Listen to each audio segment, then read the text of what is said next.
J Bills from Media Spotlight UK with Idris Virgo, the one and only, as always. And you know I had to come with that, right? Yeah, you were waiting for that, right? Always. Yeah, always, man. Always the one, the only.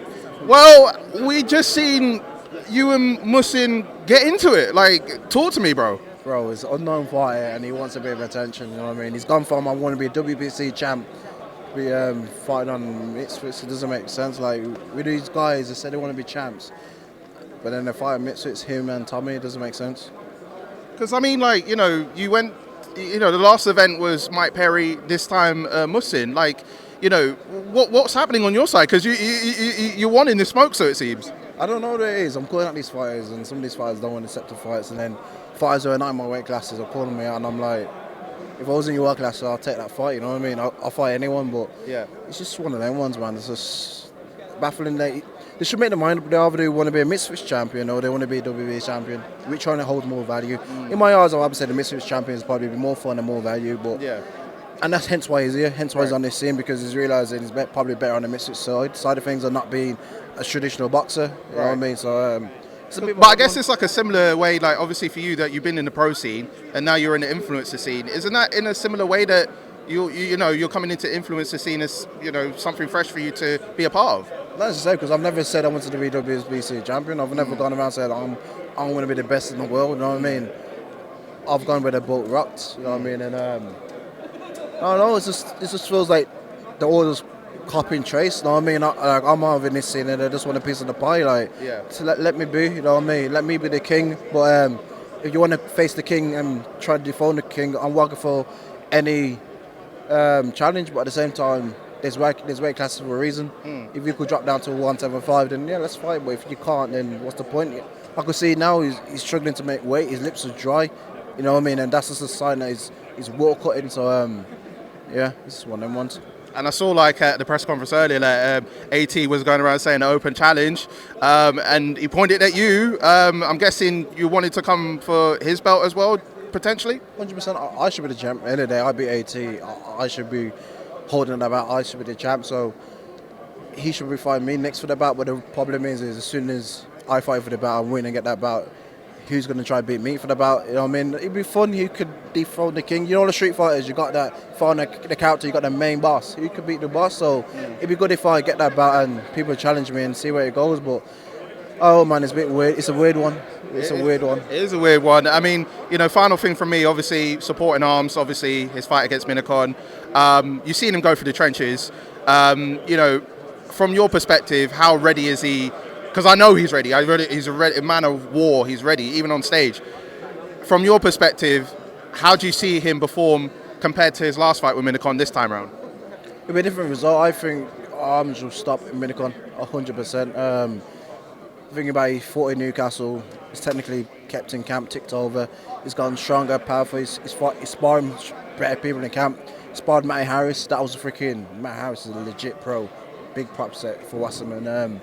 And that was entertaining, and he done well against Matt Harris. So if Zoom could hit Matt Harris, what is Minicon going to bring on fight night? So I don't think Minicon's ready. I think Minicon thinks because I've done what I've done for you on that fight, what can you surprise me with? He's going to surprise me with a knockout. That's what he's going to surprise me with. So it's going to be a good fight, man. That alone could headline the show itself. So the whole card is stacked. Another good stacked card, and I can't wait. And it's weird. This time it's on a Friday night. And it's not on a Saturday. Yeah, because it's normally on a Saturday. Yeah, so it's weird, man. So that's old traditional boxing. Back in the day, it used to be on a Friday night boxing. That's true. You know what I mean? So it's interesting, man. And now and being in your call as well. So it's crazy, man. So I'm happy. I'm not fighting, but it feels like I am fighting because I'm fighting, but. Yeah, man, I can't wait for Friday night. Also, I'm going to be punting as well, again, for the zone. How did it feel to be punting the last time around on the prime card? Were there any nerves with it, or were you just able to go through it like quite naturally? Go through it quite naturally. It was just overwhelming a bit, but go through it quite naturally. And I think that's my next thing I want to keep on doing. When I'm not fighting, it's constantly been putting in work, get a bit better. Just like yourself when you do your interviews. Every time you do it, you're going to just get better. And so hopefully I'll just keep on getting better while I'm doing it. So yeah, I can't wait. Final thing for me, how's JJ doing? Have you caught up with him recently? Yeah, JJ's doing fine. He's a bit of a stinker. Like he's performed, he's done well against a professional boxer who boxed when he was a kid. Like he shocked the world, you know what I mean? But the world didn't. I think the world gave him the results as the people's champ. But in the eyes of the judges, he didn't get their kind of approval, and that's wrong because of someone's last name. You know what I mean? You can't make someone do all that hard work, and then when you get to the final finish line, I forget it because of your background. You know what I'm trying to say? Like, they should have just said, you know what? If we don't want to give you the win, we'll give you the draw. We can't just say you've lost, but they didn't want to give even Tommy Fury a draw on his record. They just wanted to give him a win over a YouTuber and an influencer. I believe he turned Tommy into an influencer and a YouTuber. I think now Tommy's stock has gone up, but his credibility as a boxer, professional boxer, has gone down because JJ literally outperformed him and done way better than everyone's expected. And I told people, I still believe there's more from JJ to come, like inspiring. Like, I was watching thinking, JJ, you're doing good, but you do better in sparring. Yo, there's more to come. So, yeah, man, I do believe, and I hopefully he will return and fight again. I don't think it's the end of JJ from that, but then again, it's a stinker. You know what I mean? You put all your heart and soul of it, and you didn't get the win, and it's kind of demoralising because you're thinking, I've done all what I could do, and they're still rejecting me. Like, what else am I going to do? But I believe JJ's a hard guy, and I think he'll come back. And yeah, man, I think that Jake Paul and not JJ, KSI, because everyone knows him more as KSI. Do you think that would be the next logical step for JJ? Yeah, I think that fight would be good. Because Jake Paul's fighting some guy called 10-1. Like, that's balaga. When's the last time he did a guy fight?